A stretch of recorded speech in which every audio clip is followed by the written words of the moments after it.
Ketika Rasulullah Shallallahu Alaihi Wasallam wafat, kaum muslimin tidak hanya kehilangan seorang pemimpin, tapi mereka kehilangan pusat kehidupan mereka. Bahkan sampai pernah di mana umat berada di ambang kebingungan dan perpecahan. Namun di tengah guncangan itu, terpilihlah seorang lelaki yang tidak dikenal karena kekuatan fisiknya, melainkan karena keteguhan imannya. Dialah Abu Bakar Ash-Shiddiq.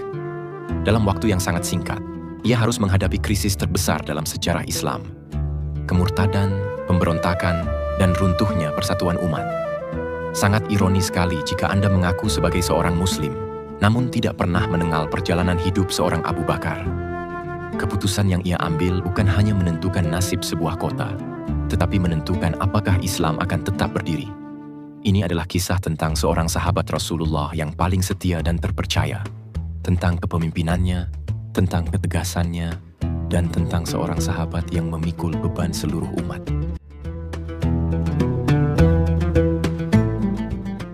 Di tengah hiruk-pikuk kota Mekah yang dikelilingi padang pasir tandus, berdirilah Ka'bah sebagai pusat kehidupan bangsa Quraisy. Di kota inilah perdagangan menjadi nadi utama, menghubungkan Yaman di selatan dan Syam di utara. Di antara para pedagang yang berlalu lalang, terdapat seorang laki-laki dari Bani Taim yang dikenal luas karena kejujurannya, kelembutannya, dan ketenangan sikapnya. Dialah Abdullah bin Abi Quhafah, yang kelak dikenal sebagai Abu Bakar. Sejak muda, ia tidak hanya dikenal sebagai pedagang kain yang cermat, tetapi juga sebagai sosok yang dipercaya dalam urusan harta dan kehormatan. Riwayat yang kuat menunjukkan bahwa ia tidak pernah terlibat dalam penyembahan berhala, meskipun hidup di tengah masyarakat yang tenggelam dalam kemusyrikan. Ia menjaga dirinya dari kebiasaan buruk kaum Quraisy, seperti meminum khamr dan pergaulan yang merusak. Kepribadiannya terbentuk dari akal yang jernih dan hati yang bersih, membuatnya dihormati bahkan sebelum Islam datang. Orang-orang datang kepadanya bukan hanya untuk berdagang, tetapi juga untuk meminta pendapat dan penyelesaian masalah, karena mereka tahu bahwa lisannya tidak pernah berdusta dan hatinya tidak condong kepada kezaliman. Sebagai seorang pedagang, Abu Bakar sering melakukan perjalanan ke berbagai wilayah, termasuk Syam, membawa barang dagangan, dan kembali dengan keuntungan yang halal. Namun yang membuatnya berbeda bukan sekedar keberhasilan dalam berdagang, melainkan cara ia memperlakukan orang lain. Ia tidak pernah mengambil keuntungan dengan cara menipu, tidak pula memanfaatkan ketidaktahuan pembeli. Sebagian riwayat menyebutkan bahwa ia sangat berhati-hati dalam menakar dan menimbang, memastikan tidak ada hak orang lain yang terambil sedikit pun. Sikap ini menjadikannya dikenal sebagai salah satu orang paling terpercaya di kalangan Quraisy. Dalam masyarakat yang seringkali menilai seseorang dari kekayaan dan kekuatan kabilah, Abu Bakar justru menonjol karena akhlaknya. Ia dikenal lembut, mudah menolong, dan memiliki hubungan baik dengan banyak kabilah. Bahkan sebelum datangnya wahyu, ia telah menjalin persahabatan yang erat dengan Rasulullah Sallallahu Alaihi Wasallam yang pada saat itu belum diutus menjadi seorang nabi dan rasul. Keduanya memiliki kesamaan dalam kejujuran dan kejernihan hati, sehingga hubungan mereka tidak sekedar hubungan sosial, tetapi kedekatan yang dibangun atas dasar saling percaya dan saling menghormati. Kedekatan Abu Bakar dengan Rasulullah Sallallahu Alaihi Wasallam bukanlah kebetulan, melainkan pertemuan dua jiwa yang memiliki kesamaan dalam memandang dunia. Di saat banyak pemuda Quraisy tenggelam dalam pesta dan kebanggaan kabilah, keduanya justru menjauh dari kebiasaan itu. Banyak riwayat yang menunjukkan bahwa Abu Bakar tidak pernah menyembah berhala sama sekali, karena ia melihat ketidaklogisan dalam menyembah sesuatu yang dibuat oleh tangan manusia. Ia menggunakan akalnya untuk menimbang dan hatinya untuk menolak kebatilan. Hal ini membuatnya memiliki kesiapan batin yang berbeda dari kebanyakan orang Quraisy. Ketika orang lain merasa nyaman dengan tradisi, Abu Bakar justru mencari kebenaran yang lebih dalam, meskipun belum mengetahui jalannya. Dalam kesehariannya, ia juga dikenal sebagai orang yang memahami nasab-nasab Quraisy dengan sangat baik. Ia mengetahui garis keturunan, hubungan antar kabilah, serta sejarah konflik dan perjanjian di antara mereka. Pengetahuan ini membuatnya sering dijadikan rujukan dalam urusan sosial. Namun, semua itu tidak membuatnya sombong. Ia tetap rendah hati, berbicara dengan tenang, dan tidak pernah meninggikan diri di hadapan orang lain. Selain dikenal sebagai pedagang dan ahli nasab, Abu Bakar juga memiliki kepedulian sosial yang tinggi. Ia sering membantu orang-orang yang kesulitan, baik dengan hartanya maupun dengan nasihatnya. Dalam masyarakat yang keras dan seringkali memandang rendah orang lemah, sikap ini menjadikannya berbeda. Ia tidak segan membantu tanpa mengharapkan balasan dan tidak pernah mengungkit pemberiannya. Sebagian riwayat menyebutkan bahwa ia memiliki kebiasaan menolong orang yang terlilit masalah, bahkan sebelum Islam datang. Hal ini menunjukkan bahwa fitrahnya telah condong kepada kebaikan sejak awal. Ia juga dikenal sebagai sosok yang mudah bergaul, tidak kaku, dan mampu menjaga hubungan dengan berbagai kalangan. Namun di balik kelembutannya, terdapat keteguhan prinsip yang tidak mudah goyah. Ia tidak ikut dalam praktik-praktik yang bertentangan dengan nurani, meskipun itu menjadi kebiasaan umum. Sikap ini membuatnya dihormati, tetapi juga menjadikannya berbeda. Dalam diamnya, ia seolah menunggu sesuatu yang lebih besar, sesuatu yang akan memberikan jawaban atas pencariannya selama ini. Di sisi lain, Mekah saat itu berada dalam kondisi yang penuh dengan ketimpangan. Kaum kuat menindas yang lemah, dan nilai kebenaran seringkali dikalahkan oleh kepentingan kabilah. Ka'bah yang seharusnya menjadi pusat tauhid justru dipenuhi berhala. Namun, di tengah kegelapan itu, Allah Azza wa Jalla menyiapkan orang-orang yang akan menjadi penopang kebenaran ketika cahaya wahyu datang. Abu Bakar adalah salah satu dari mereka. Kehidupan yang ia jalani sebelum Islam bukanlah kehidupan tanpa arah, melainkan proses pembentukan karakter yang akan menjadi fondasi bagi perannya di masa depan. Riwayat yang lebih kuat menunjukkan bahwa ia memiliki kedekatan emosional yang mendalam dengan Rasulullah Sallallahu Alaihi Wasallam, sehingga ketika wahyu turun nanti, ia tidak akan memulai dari titik keraguan, melainkan dari keyakinan yang telah tertanam. Semua pengalaman hidupnya, dari berdagang hingga bergaul dengan berbagai kabilah, seakan mempersiapkannya untuk menghadapi perubahan besar yang akan mengguncang seluruh jazirah Arab. Waktu terus berjalan dan Mekah tetap dalam rutinitasnya, tanpa menyadari bahwa perubahan besar sudah dekat. Di antara orang-orang yang hidup dalam keseharian itu, Abu Bakar menjalani hidupnya dengan tenang, tanpa ambisi kekuasaan, tanpa pencarian ketenaran. Ia tidak mengetahui bahwa dirinya akan menjadi orang pertama dari kalangan lelaki dewasa yang membenarkan risalah kenabian. Namun tanda-tanda itu sudah ada. Kejujurannya, kejernihan akalnya, kelembutan hatinya, dan kedekatannya dengan Rasulullah Sallallahu Alaihi Wasallam adalah rangkaian sebab yang tidak terpisahkan. Ketika wahyu pertama turun di Gua Hiro, dan Rasulullah Sallallahu Alaihi Wasallam kembali dengan membawa kabar yang mengguncang, hanya sedikit orang yang siap menerima. Namun di antara sedikit itu, ada satu nama yang tidak akan ragu, tidak akan menunda, dan tidak akan meminta bukti berulang. Ia adalah Abu Bakar, yang seluruh perjalanan hidupnya sebelum itu telah mengarah pada satu titik, membenarkan kebenaran ketika orang lain masih terdiam dalam keraguan.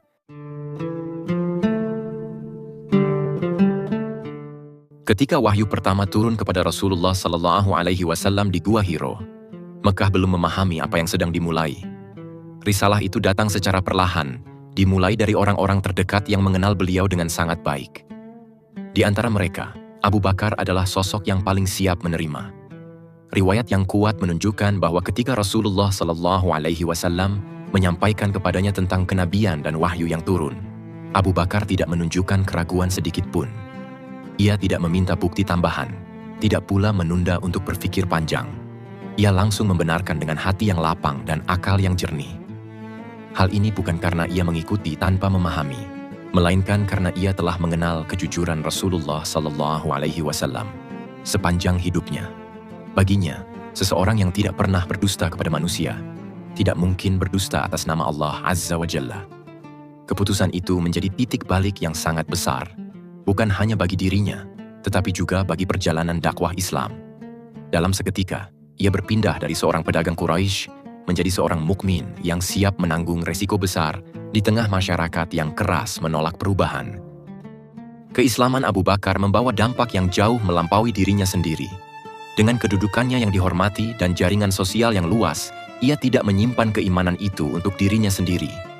Ia mulai mengajak orang-orang yang ia percaya dengan cara yang lembut dan penuh pertimbangan. Di antara mereka adalah tokoh-tokoh besar yang kelak menjadi pilar Islam, seperti Utsman bin Affan, Zubair bin Awam, Abdurrahman bin Auf, Sa'ad bin Abi Waqqas, dan Talhah bin Ubaidillah. Riwayat yang kuat menunjukkan bahwa banyak dari mereka masuk Islam melalui perantara Abu Bakar, karena mereka mempercayai kejujuran dan ketulusan dirinya. Dakwah yang ia lakukan bukan dengan tekanan, tetapi dengan pendekatan yang penuh hikmah. Ia memahami karakter setiap orang dan berbicara sesuai dengan keadaan mereka. Hal ini menunjukkan bahwa keimanan yang masuk ke dalam hatinya tidak berhenti sebagai keyakinan pribadi, tetapi langsung berubah menjadi amal nyata yang berdampak luas. Dalam waktu singkat, lingkaran kecil kaum muslimin mulai terbentuk, dan Abu Bakar menjadi salah satu poros utama dalam penyebaran awal risalah Islam. Namun masuknya Abu Bakar ke dalam Islam bukan berarti tanpa konsekuensi. Penduduk Mekah adalah masyarakat yang sangat menjaga tradisi dan kekuasaan kabilah. Ketika dakwah Islam mulai terdengar, penolakan pun muncul, terutama dari para pemuka Quraisy yang merasa terancam. Abu Bakar, yang sebelumnya dihormati, mulai merasakan perubahan sikap dari sebagian orang. Meskipun demikian, ia tidak mundur. Bahkan ia termasuk orang yang secara terang-terangan menampakkan keislamannya di awal masa dakwah. Sebagian riwayat menyebutkan bahwa ia pernah berdiri di hadapan orang-orang Quraisy dan menyeru mereka kepada Allah Azza wa Jalla, hingga akhirnya ia dipukul dengan keras oleh sekelompok orang dari Bani Jumah. Ia mengalami luka yang parah, bahkan hampir tidak dikenali wajahnya. Namun ketika ia sadar, kata-kata pertama yang keluar dari lisannya bukan tentang dirinya, melainkan tentang Rasulullah Shallallahu Alaihi Wasallam. Menanyakan keadaan beliau dengan penuh kekhawatiran. Hal ini menunjukkan betapa cintanya telah melampaui rasa sakit dan ancaman. Kesetiaan Abu Bakar tidak hanya terlihat dalam keberaniannya menghadapi tekanan, tetapi juga dalam pengorbanannya dengan harta. Ia menggunakan kekayaannya untuk membantu kaum muslimin yang lemah, terutama mereka yang menjadi budak dan mengalami penyiksaan. Di antara kisah yang paling terkenal adalah pembebasannya terhadap Bilal bin Rabah, yang disiksa oleh tuannya di tengah terik matahari Mekah. Riwayat yang kuat menunjukkan bahwa Abu Bakar membeli Bilal dengan harga yang tinggi, bukan untuk keuntungan, tetapi semata-mata untuk membebaskannya karena Allah Azza wa Jalla. Ia juga membebaskan beberapa budak lain yang mengalami penindasan, tanpa mengharapkan balasan duniawi. Hal ini menunjukkan bahwa keimanan dalam dirinya telah mengubah cara pandangnya terhadap harta. Apa yang sebelumnya menjadi alat perdagangan, kini menjadi sarana untuk menegakkan kebenaran dan menolong sesama. Ia tidak menunggu perintah khusus untuk berbuat baik, tetapi bergerak dengan kesadaran penuh bahwa setiap pengorbanan di jalan Allah Azza wa Jalla memiliki nilai yang besar. Di tengah tekanan yang semakin meningkat, Abu Bakar tetap berada di sisi Rasulullah Shallallahu Alaihi Wasallam dengan penuh keteguhan. Ia tidak hanya menjadi sahabat dalam arti kedekatan, tetapi juga penopang dalam setiap fase dakwah. Riwayat yang lebih kuat menunjukkan bahwa ia selalu hadir dalam momen-momen penting, mendengarkan wahyu yang turun, dan menyaksikan bagaimana Rasulullah Shallallahu Alaihi Wasallam menghadapi penolakan dengan kesabaran. Kedekatan ini membuatnya memahami risalah Islam secara mendalam, bukan hanya sebagai ajaran, tetapi sebagai jalan hidup yang harus dijalani dengan penuh kesungguhan. Ia juga menjadi salah satu orang yang paling memahami kondisi Rasulullah Shallallahu Alaihi Wasallam, sehingga seringkali ia memberikan dukungan moral yang sangat berarti. Dalam suasana yang penuh tekanan, kehadiran Abu Bakar menjadi sumber ketenangan karena ia tidak pernah goyah. Ia tidak mencari posisi, tidak pula menginginkan pengakuan. Semua yang ia lakukan adalah bentuk keimanan yang tulus, yang terwujud dalam tindakan nyata tanpa banyak kata. Perjalanan awal Islam di Mekah adalah masa yang penuh ujian, dan Abu Bakar berada di garis depan dalam menghadapi semua itu. Ia tidak hanya menerima Islam, tetapi juga memikul konsekuensinya dengan penuh kesadaran. Keputusan yang ia ambil tanpa ragu di awal kenabian ternyata menjadi awal dari peran besar yang akan terus berkembang. Dari seorang sahabat yang membenarkan, ia menjadi seorang pendakwah, pelindung, dan penolong bagi kaum muslimin. Semua ini terjadi dalam waktu yang relatif singkat, tetapi dengan dampak yang sangat besar. Riwayat yang kuat menunjukkan bahwa keislamannya bukanlah peristiwa biasa, melainkan bagian dari rencana besar Allah Azza wa Jalla dalam menjaga dan menyebarkan risalah Islam. Ketika banyak orang masih menimbang dan ragu, Abu Bakar telah melangkah jauh, membuktikan bahwa keyakinan yang benar akan melahirkan keberanian dan pengorbanan. Dan dari sinilah, sejarah mulai mencatat namanya sebagai salah satu tokoh paling penting dalam perjalanan Islam.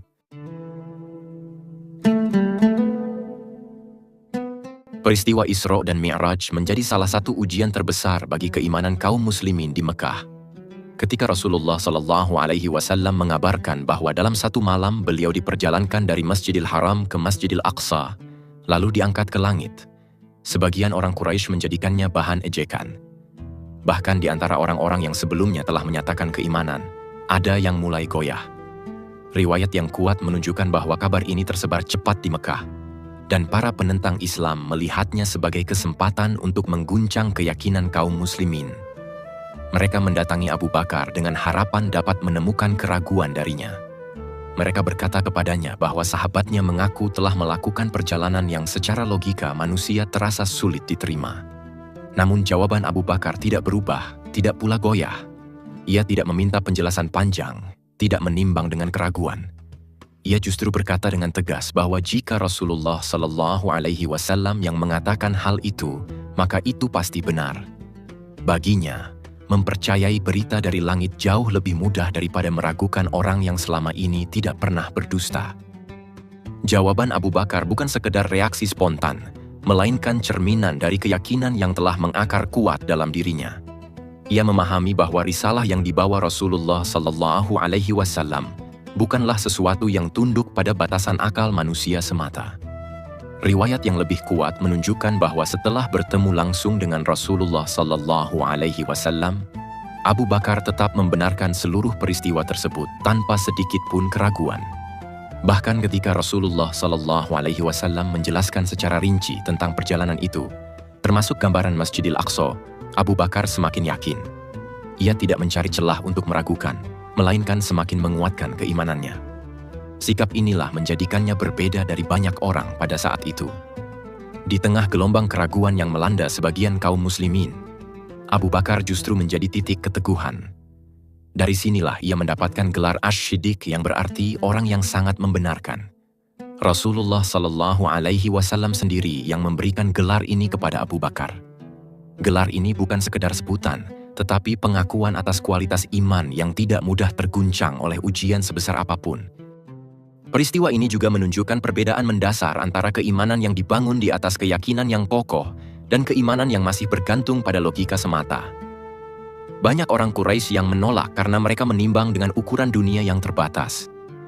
Namun Abu Bakar Asy-Syiddiq melihat dengan sudut pandang yang berbeda. Ia telah menyaksikan sendiri bagaimana wahyu turun kepada Rasulullah SAW dan bagaimana setiap ajaran yang dibawa selalu selaras dengan kebenaran. Riwayat yang kuat menunjukkan bahwa kedekatannya dengan Rasulullah SAW membuatnya memahami bahwa apa yang datang dari beliau tidak mungkin berasal dari kebohongan. Oleh karena itu, ketika berita Isra dan Mi'raj disampaikan, ia tidak melihatnya sebagai sesuatu yang mustahil, tetapi sebagai bagian dari kekuasaan Allah Azza wa Jalla yang tidak terbatas. Sikap ini tidak hanya memperkuat dirinya, tetapi juga memberikan ketenangan bagi kaum muslimin lainnya yang sempat terguncang. Kehadirannya menjadi penopang di saat banyak hati sedang diuji. Di sisi lain, kaum Quraisy semakin meningkatkan tekanan mereka setelah peristiwa ini.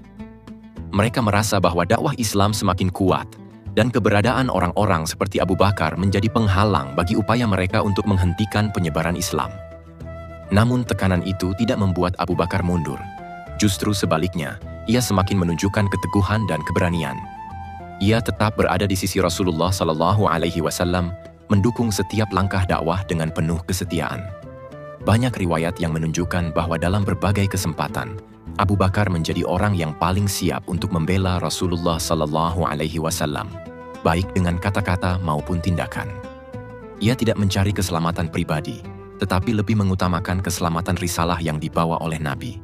Sikap ini menunjukkan bahwa keimanannya tidak hanya kuat dalam keyakinan, tetapi juga dalam amal dan pengorbanan. Ia menjadi contoh nyata bahwa iman yang benar akan melahirkan keberanian yang tidak mudah goyah oleh tekanan apapun. Gelar Asy-Syiddiq yang disematkan oleh Rasulullah SAW kepada Abu Bakar bukan hanya terkait dengan satu peristiwa, tetapi mencerminkan keseluruhan perjalanan imannya. Namun pada peristiwa Isra dan Mi'rajlah menjadi titik yang paling jelas menunjukkan kualitas dirinya tersebut. Riwayat yang kuat menunjukkan bahwa sejak saat itu, posisinya di tengah kaum muslimin semakin kokoh. Abu Bakar bukan hanya sahabat dekat Rasulullah SAW, tetapi juga menjadi simbol keteguhan iman. Orang-orang melihat kepadanya sebagai contoh bagaimana seharusnya seorang mukmin bersikap ketika menghadapi ujian. Ia tidak banyak berbicara, tetapi setiap sikapnya menjadi pelajaran. Dalam diamnya terdapat keyakinan yang tidak tergoyahkan. Dalam tindakannya terdapat ketulusan yang tidak tercampur dengan kepentingan dunia. Semua ini menjadikannya sosok yang sangat istimewa dalam sejarah Islam. Peristiwa Isra dan Mi'raj akhirnya menjadi garis pemisah yang jelas antara mereka yang benar-benar beriman dan mereka yang hanya mengikuti tanpa keyakinan yang kuat. Di tengah ujian itu, Abu Bakar berdiri sebagai salah satu yang paling kokoh. Ia tidak hanya membenarkan dengan lisan, tetapi juga dengan hati dan perbuatannya. Keputusan yang ia ambil pada saat itu memperkuat posisinya sebagai sahabat yang paling terpercaya bagi Rasulullah SAW. Dari sinilah, perjalanan hidupnya semakin mengarah pada peran yang lebih besar di masa depan. Ia tidak hanya menjadi saksi sejarah, tetapi juga pelaku utama dalam menjaga dan menyebarkan risalah Islam. Ketika banyak orang masih diliputi keraguan, Abu Bakar telah melangkah dengan keyakinan yang penuh, menunjukkan bahwa kebenaran tidak selalu harus dipahami sepenuhnya oleh akal, tetapi harus diterima dengan iman yang tulus. Dan dari keteguhan itulah, sejarah mencatat namanya sebagai Ash-Shiddiq.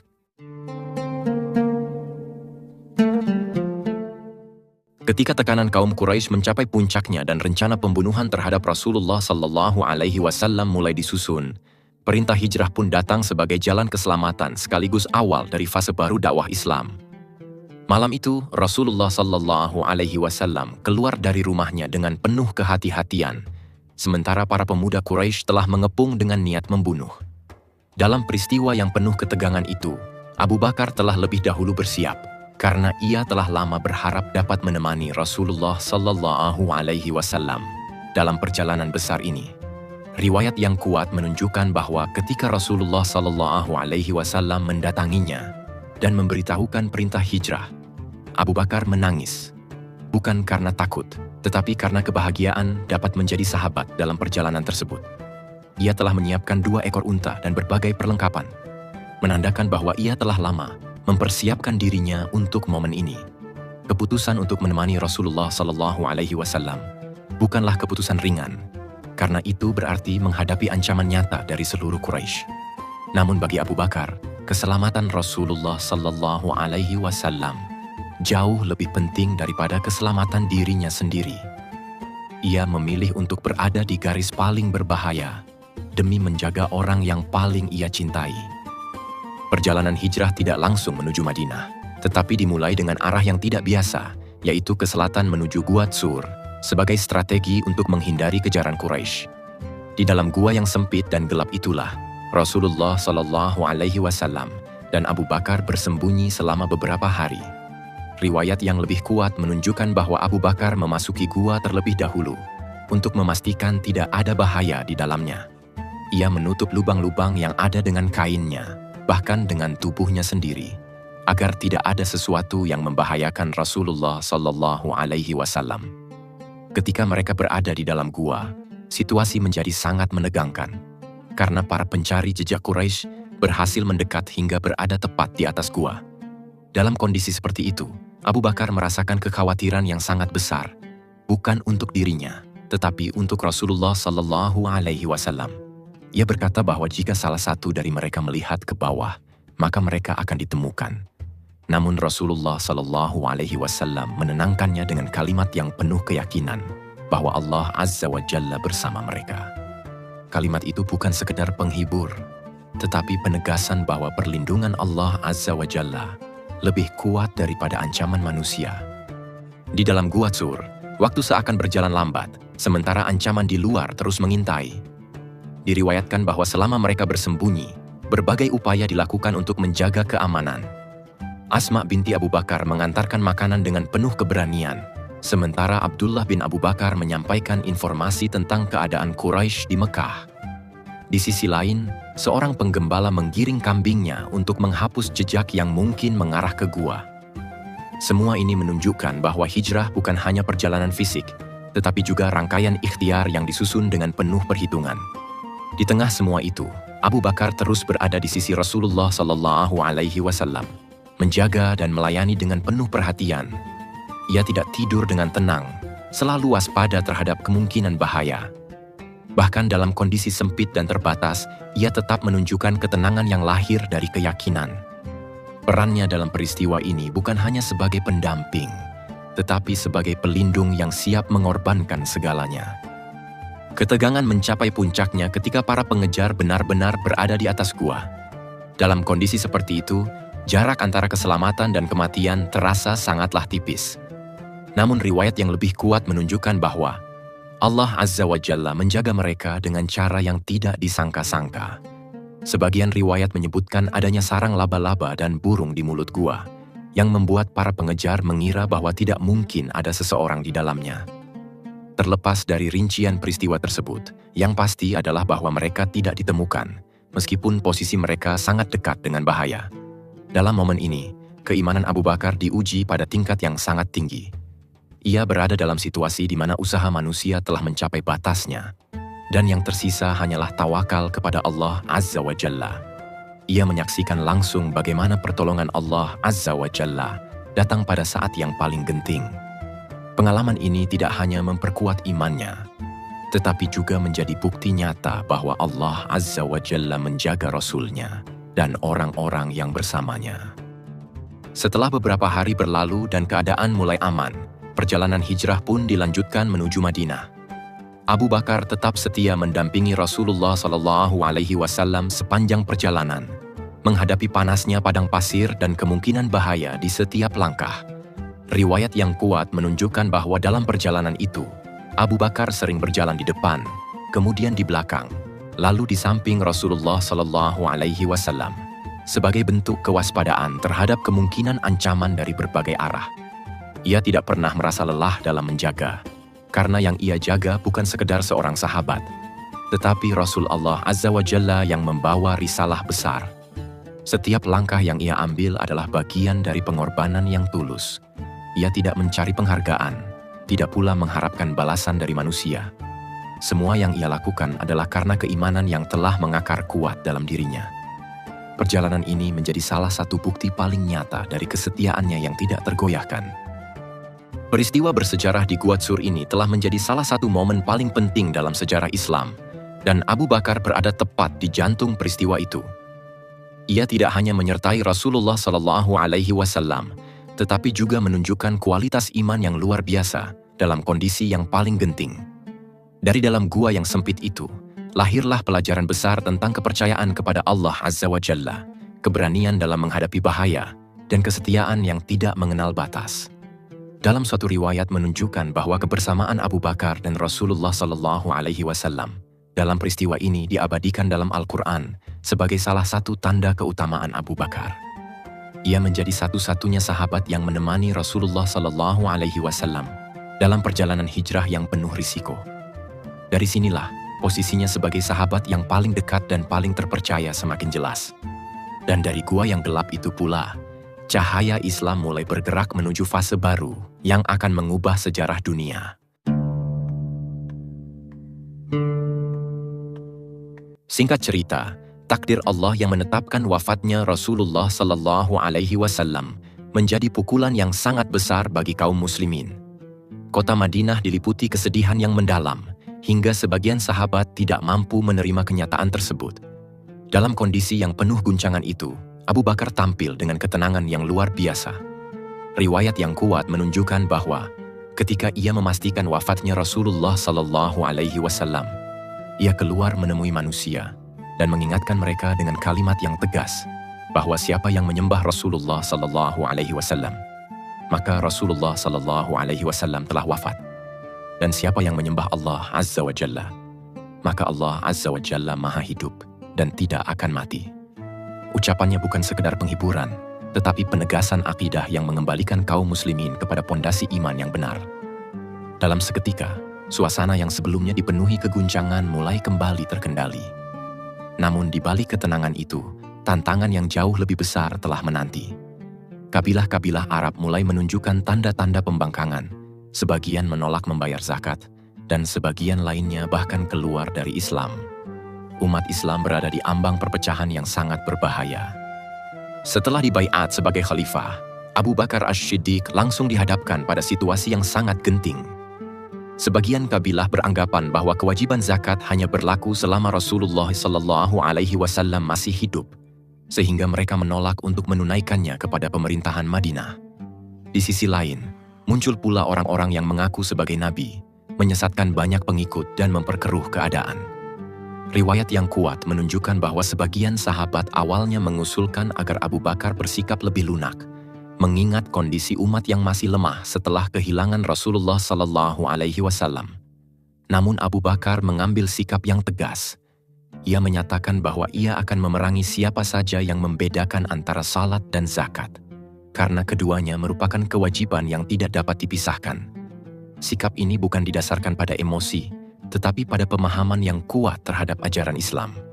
Ia melihat bahwa jika pembangkangan ini dibiarkan, maka fondasi Islam akan runtuh sedikit demi sedikit.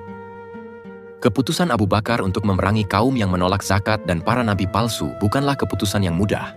Ia harus menghadapi kenyataan bahwa sebagian dari mereka sebelumnya adalah bagian dari kaum muslimin. Namun riwayat yang lebih kuat menunjukkan bahwa ia tetap teguh pada pendiriannya, karena ia memahami bahwa menjaga agama lebih utama daripada mempertimbangkan hubungan duniawi. Ia mempersiapkan pasukan dan mengirim mereka ke berbagai wilayah untuk menumpas pemberontakan. Di antara peperangan yang terjadi adalah melawan Musailamah al-Kadzdzab, yang mengaku sebagai nabi dan mengumpulkan banyak pengikut. Peperangan ini berlangsung sengit dan memakan banyak korban, termasuk sejumlah penghafal Al-Quran. Meskipun demikian, Abu Bakar tidak mundur. Ia terus mendorong pasukan dengan keyakinan bahwa kebenaran harus ditegakkan, meskipun harus melalui pengorbanan yang besar.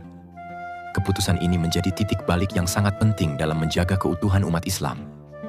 Di tengah berbagai peperangan tersebut, muncul kekhawatiran baru di kalangan sahabat. Banyaknya penghafal Al-Quran yang gugur dalam pertempuran membuat mereka khawatir akan hilangnya sebagian hafalan Al-Quran jika kondisi ini terus berlanjut.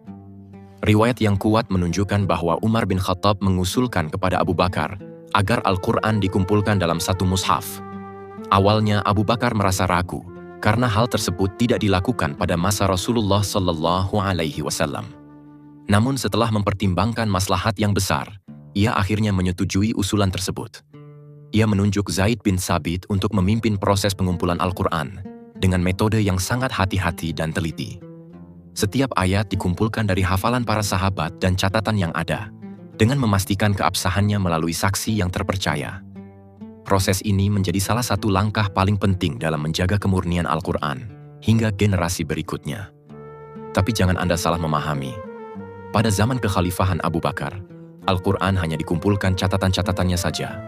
Baru kelak di zaman Khalifah Utsman bin Affan lah Al-Quran akhirnya disusun menjadi sebuah mushaf yang baku. Ketegasan Abu Bakar dalam menghadapi kemurtadan dan pembangkangan bukanlah bentuk kekerasan tanpa dasar, melainkan bagian dari upaya menjaga agama agar tetap utuh.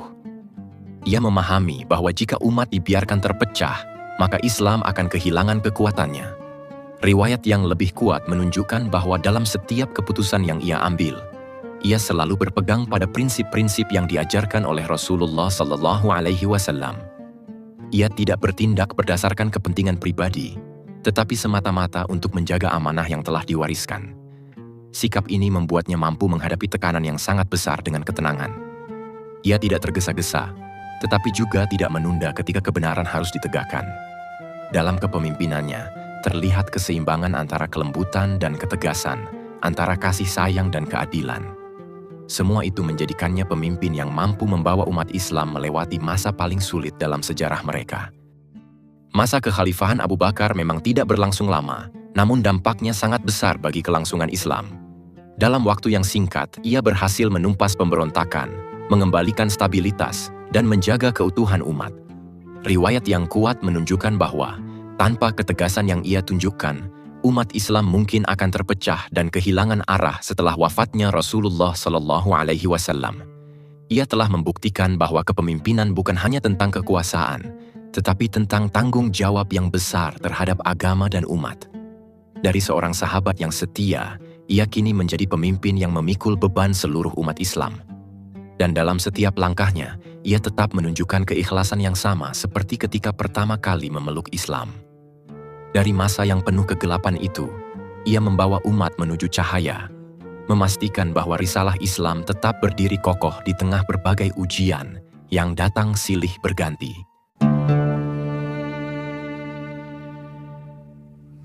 Setelah melewati masa yang penuh ujian dan tekanan, kepemimpinan Abu Bakar Ash-Shiddiq mulai menunjukkan hasil yang nyata. Jazirah Arab yang sebelumnya diliputi gejolak perlahan kembali stabil. Kabilah-kabilah yang sempat memberontak kembali tunduk kepada pemerintahan Islam, dan ancaman dari para nabi palsu berhasil dipadamkan. Riwayat yang kuat menunjukkan bahwa dalam waktu yang relatif singkat, Abu Bakar mampu mengembalikan persatuan umat yang sempat terancam runtuh. Namun keberhasilan ini tidak membuatnya terlena. Ia tetap hidup dengan sederhana, menjalankan tugasnya dengan penuh tanggung jawab, tanpa mencari kemewahan dunia. Ia memahami bahwa kekhalifahan bukanlah kedudukan yang harus dibanggakan, melainkan amanah yang akan dimintai pertanggungjawaban di hadapan Allah Azza wa Jalla. Dalam setiap keputusannya, ia selalu mempertimbangkan dampaknya bagi agama dan umat. Ia tidak bertindak untuk kepentingan dirinya, tetapi untuk menjaga warisan yang telah ditinggalkan oleh Rasulullah Sallallahu Alaihi Wasallam. Dari sinilah terlihat bahwa kekuatan kepemimpinannya tidak hanya terletak pada ketegasan, tetapi juga pada keikhlasan yang mendalam. Di tengah kesibukannya sebagai khalifah, Abu Bakar tetap menjaga kedekatannya dengan kehidupan rakyat. Riwayat yang lebih kuat menunjukkan bahwa ia tidak memisahkan dirinya dari masyarakat, bahkan tetap melakukan pekerjaan sederhana seperti sebelumnya. Ia tidak membangun jarak antara dirinya dan umat, sehingga ia dapat memahami langsung kondisi mereka. Dalam banyak kesempatan, ia memberikan nasihat yang menunjukkan kedalaman pemahamannya terhadap agama. Ia mengingatkan bahwa ketaatan kepada pemimpin harus selama pemimpin tersebut taat kepada Allah Azza wa Jalla, dan jika ia menyimpang, maka tidak ada kewajiban untuk mentaatinya. Pernyataan ini menunjukkan bahwa ia tidak melihat kepemimpinan sebagai kekuasaan mutlak, tetapi sebagai amanah yang harus dijalankan sesuai dengan prinsip-prinsip Islam. Sikap ini memberikan contoh yang sangat kuat tentang bagaimana seorang pemimpin seharusnya bersikap. Ia tidak hanya memerintah, tetapi juga memberikan teladan dalam kehidupan sehari-hari. Selain menjaga stabilitas internal, Abu Bakar juga mulai mengarahkan perhatian kepada wilayah di luar Jazirah Arab. Ia melanjutkan pengiriman pasukan yang sebelumnya telah dipersiapkan oleh Rasulullah Sallallahu Alaihi Wasallam, termasuk pasukan Usamah bin Zaid. Riwayat yang kuat menunjukkan bahwa meskipun sebagian sahabat mengusulkan untuk menunda pengiriman pasukan tersebut karena kondisi Madinah yang belum stabil, Abu Bakar tetap bersikeras untuk melaksanakannya. Ia menyatakan bahwa ia tidak akan membatalkan perintah yang telah ditetapkan oleh Rasulullah Sallallahu Alaihi Wasallam. Keputusan ini menunjukkan komitmennya yang kuat untuk menjaga kontinuitas kebijakan yang telah ditetapkan sebelumnya. Selain itu, langkah ini juga memberikan pesan kepada kabilah-kabilah Arab bahwa kekuatan Islam tetap kokoh, meskipun Rasulullah Sallallahu Alaihi Wasallam telah wafat. Dari sinilah, ekspansi Islam mulai bergerak menuju wilayah yang lebih luas, membuka jalan bagi perkembangan yang lebih besar di masa mendatang. Seiring berjalannya waktu, kondisi fisik Abu Bakar mulai melemah. Beban kepemimpinan yang berat, ditambah dengan usianya yang tidak lagi muda, membuat kesehatannya menurun. Riwayat yang lebih kuat menunjukkan bahwa ia menyadari bahwa waktunya tidak lama lagi. Dalam kondisi tersebut, ia tidak meninggalkan umat tanpa arah. Ia bermusyawarah dengan para sahabat, dan akhirnya menunjuk Umar bin Khattab sebagai penggantinya, setelah mempertimbangkan berbagai aspek dan meminta pendapat dari tokoh-tokoh utama kaum muslimin. Keputusan ini bukan tanpa pertimbangan, karena ia memahami bahwa umat membutuhkan pemimpin yang kuat dan tegas untuk melanjutkan perjalanan. Ia tidak memilih berdasarkan kedekatan pribadi semata, tetapi berdasarkan kemampuan dan kebutuhan umat. Hal ini menunjukkan bahwa bahkan di akhir hayatnya, ia tetap memikirkan masa depan Islam dengan penuh tanggung jawab. Menjelang wafatnya, Abu Bakar menunjukkan ketenangan yang sama seperti sepanjang hidupnya. Ia tidak menunjukkan ketakutan terhadap kematian, tetapi justru berharap dapat kembali bertemu dengan Rasulullah Sallallahu Alaihi Wasallam. Dalam riwayat yang masyhur menunjukkan bahwa ia berwasiat agar hartanya yang berasal dari Baitul Mal dikembalikan, sebagai bentuk kehati-hatian dalam menjaga amanah. Ia tidak ingin meninggalkan sesuatu yang dapat membebani dirinya di hadapan Allah Azza wa Jalla. Ia juga meminta agar dimakamkan di samping Rasulullah SAW sebagai bentuk kecintaannya yang mendalam. Ketika ajalnya tiba, ia wafat dalam keadaan yang tenang setelah menjalani kehidupan yang penuh dengan pengorbanan dan kesetiaan. Kepergiannya meninggalkan duka yang mendalam bagi kaum muslimin, namun juga meninggalkan warisan yang sangat besar. Ia telah menyelesaikan tugasnya dengan sebaik-baiknya, menjaga Islam di masa yang paling kritis dalam sejarahnya. Warisan Abu Bakar As-Siddiq tidak hanya terletak pada kebijakan atau kemenangan yang ia capai, tetapi pada nilai-nilai yang ia tinggalkan. Ia menunjukkan bahwa keimanan yang kuat akan melahirkan keberanian, bahwa kejujuran akan membawa kepada kepercayaan, dan bahwa kesetiaan akan menghasilkan pengorbanan yang luar biasa. Beberapa riwayat menunjukkan bahwa perannya dalam sejarah Islam sangat menentukan, terutama pada masa transisi setelah wafatnya Rasulullah SAW. Tanpa ketegasannya, umat mungkin akan terpecah. Tanpa kebijaksanaannya, banyak keputusan penting mungkin tidak akan diambil dengan tepat. Ia telah membuktikan bahwa seorang sahabat yang setia dapat menjadi pemimpin yang luar biasa. Dari seorang pedagang yang jujur, ia menjadi khalifah pertama yang menyelamatkan Islam dari kehancuran. Dan dari seluruh perjalanan hidupnya, satu hal yang paling menonjol adalah keikhlasan yang tidak pernah berubah. Itulah warisan terbesar yang ia tinggalkan bagi umat Islam sepanjang zaman. Kisah Abu Bakar As-Siddiq ini bukanlah kisah tentang kekuasaan, tetapi tentang amanah. Dalam waktu yang singkat, ia menghadapi ujian yang tidak ringan dari dalam umat itu sendiri. Namun dengan ketegasan yang dilandasi ilmu dan ketenangan yang lahir dari iman, ia berhasil menjaga Islam tetap utuh di masa paling kritis dalam sejarahnya. Ia tidak dikenal sebagai pemimpin yang keras, tetapi ia tahu kapan harus bersikap tegas. Ia tidak mencari kedudukan, tetapi ia memikulnya dengan penuh tanggung jawab. Dari dirinya, kita belajar bahwa kepemimpinan bukan tentang siapa yang paling kuat, tetapi siapa yang paling jujur terhadap amanahnya. Bahwa keikhlasan bukan hanya dalam ibadah, tetapi juga dalam keputusan-keputusan besar yang menentukan nasib banyak orang. Dan bahwa menjaga agama kadang membutuhkan keberanian untuk mengambil keputusan yang tidak mudah. Semoga kita dapat mengambil pelajaran dari kisahnya dan meneladani keikhlasan serta keteguhannya dalam kehidupan kita. Jika Anda mendapatkan manfaat dari kisah ini, silakan dukung channel ini dengan subscribe, like, dan share kepada yang lain. Sampai jumpa pada kisah Islami berikutnya, insya Allah. Wassalamualaikum warahmatullahi wabarakatuh.